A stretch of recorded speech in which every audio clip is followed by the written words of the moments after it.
It was one of those mysteries of the universe that the vast majority of people were able to convince someone else to singularly adore them, when any given suitor was free to choose from billions of alternatives. And these successful bondings encompassed portly shop assistants with prominent nose hair, severe-looking Seventh-day Adventists with a penchant for hoarding felt-tip pens, and timid Filipina housemaids with wide, bland faces and one leg shorter than the other. Well, that was Lionel Shriver reading from her collection of short stories, Property, published in French translation as Propriété Privée. Lionel, thanks so much for joining us in the studio. Oh, it's a pleasure. Well, the extract you just read from comes from a novella called The Standing Chandelier, and property does feature houses, buildings in that collection of stories, but this one made me think of the notion of ownership of people or relationships. Can you tell us about the thought process that went into creating that novella?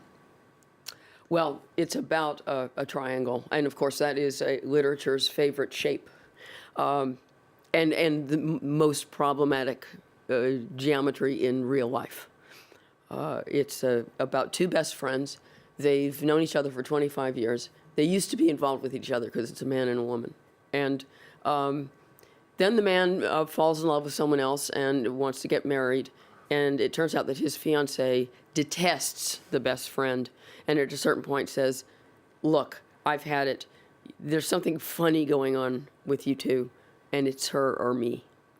And it puts him in a terrible position. And there is a question of ownership there, indeed. Well, there's no greater fight than over a man, as you know.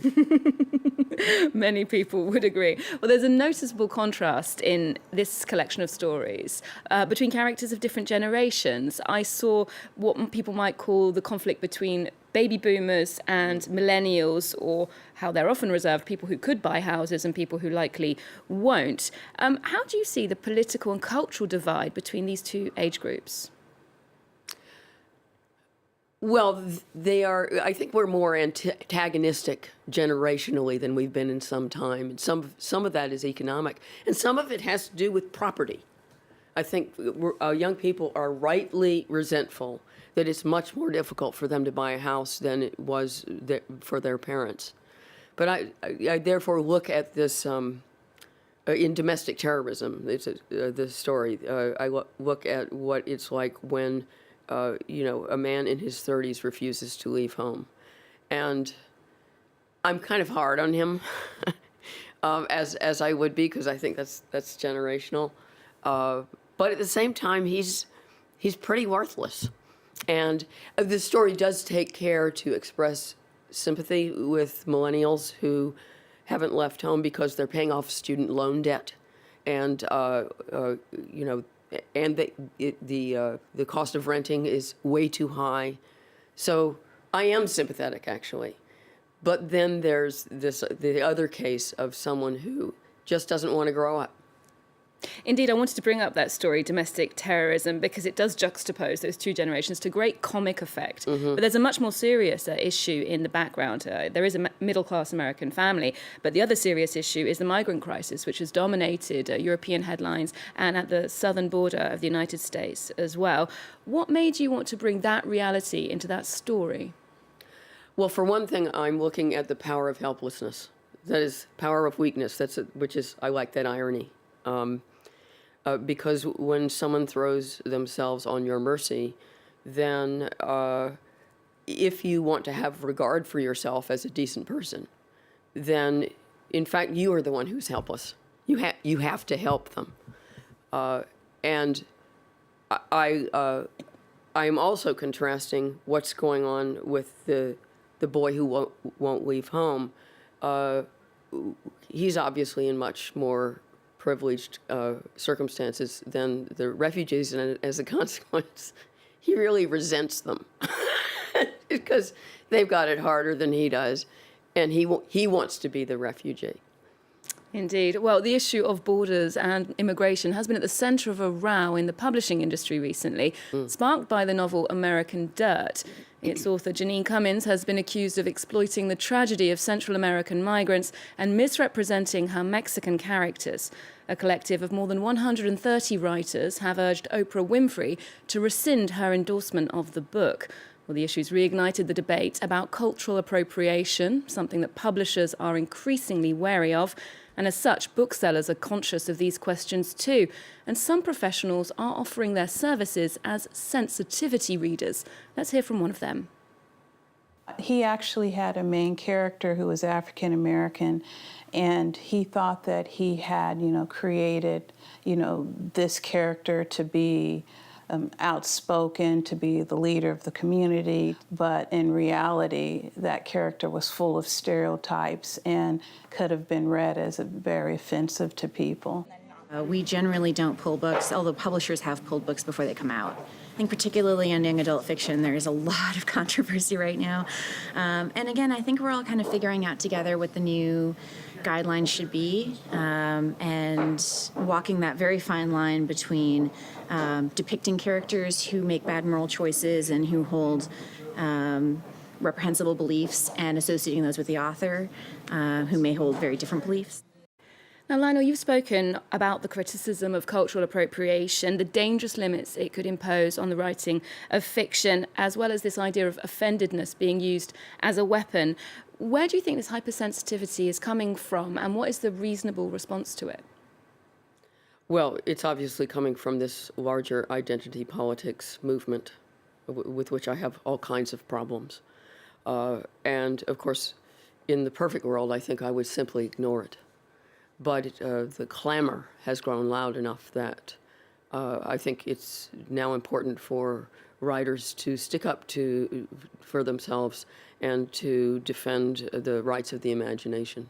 I mean, that interview was a good case in point of, this character is full of stereotypes. But if you, by contrast, if you write a character who is very innovative and doesn't act like a typical Black American character, then it's inauthentic. Mm-hmm. Right? So you can't win. Well, in the publishing industry today, what might seem to be ordinary decisions like who to publish, promote, or award prizes to are increasingly being scrutinised through this lens of diversity and inclusion. And there were critics of the Joint Booker Prize last year, which was awarded to Margaret Atwood and Bernardine Evaristo, who said it was a calculated move, that they were just trying to please everyone. What do you think about these institutional? I'm an advocate of promoting good books, and I think that always has to be the primary purpose of any publishing company. And while I'm all for an inclusive list of authors, I really I feel sorry for Bernardine Evaristo, who had to share the prize, partly because, she's Black. I haven't read it, but I gather it's a really good book. And I think that her achievement is diminished because of the suspicion on the part of the book-buying audience that, why was she given a half a Booker Prize? Was it really just to make the jury look good, and because it made, they picked someone who was diverse? It damages very talented people because it casts doubt on their talent, and I think that's heartbreaking. Now, I particularly enjoyed the mix of British and American perspectives in the collection Property, all of which are clearly informed by your very deep experience in both cultures. One observation felt particularly apt, which I'll just read. For all its post-class pretensions, modern Britain was just as feudally cleaved into serfs and landowning gentry as it had been in the Middle Ages. And entering his own middle age, Eliot was still a serf. Now, the UK has been through a deep period of soul-searching in the last 4 years, one of the results being Brexit.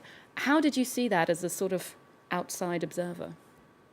Well, I supported Brexit, I admit. Now that we've reached at least a halfway point, I would call it over. I had the revelation that I have never had a more wonderful time. I mean, it's been the most fascinating political period I have ever followed. It's also a bit of a relief because, as serious as it is, it's not as dire as what's going on in the United States, and therefore it's a little easier to regard it as a form of entertainment. I think that the way it's resolved so far is fortunate because at issue is much more whether or not British democracy is legitimate. So people voted to leave, they should be able to leave. Much more important than whether or not the UK is in or out of the EU. Okay. Now, finally, we asked you what's on your cultural radar at the moment, and you picked a new TV series that was originally aired in the UK. Now it's on Netflix, Giri Haji. It takes place between Tokyo and London. Tell us why we should check it out. It's very innovative, at the same time affecting. So the innovation doesn't get in the way. It's not full of cheap little gimmicks. But it's beautifully acted. It's interesting because I didn't even know that there was a Japanese mafia. Apparently there is, and it's very powerful and very, quite violent. And it has beautiful touches. You know how they do a précis of what happened last week, which is often tedious because you watched it last week. They do it all in graphic novel. So that you see, Manga. you know, it's beautiful. And at the very end, they do something that shouldn't work and does. I always love that kind of thing. And all the characters break out into dancing with each other. I mean, it just completely violates every rule that you've ever read. But it was so moving that I cried. Okay, well, I'll definitely check that out. Thank you so much for joining us. Well, Lionel at least I Shriver. did one good deed today. Indeed. Thanks for the tip. We'll leave you with a taste of the dark and menacing goings-on in Giri Haji. Do remember to check out our website for more arts and culture, and you can also keep up with us on social media too. There's more news coming up on France 24 just after this. It is my responsibility as a policeman to make Mr. Justice, but my responsibility as a brother to keep him safe. Every tiny split-second decision we make can potentially have a profound effect on everyone around us. We crossed a line. We're not bad people. We just did bad things.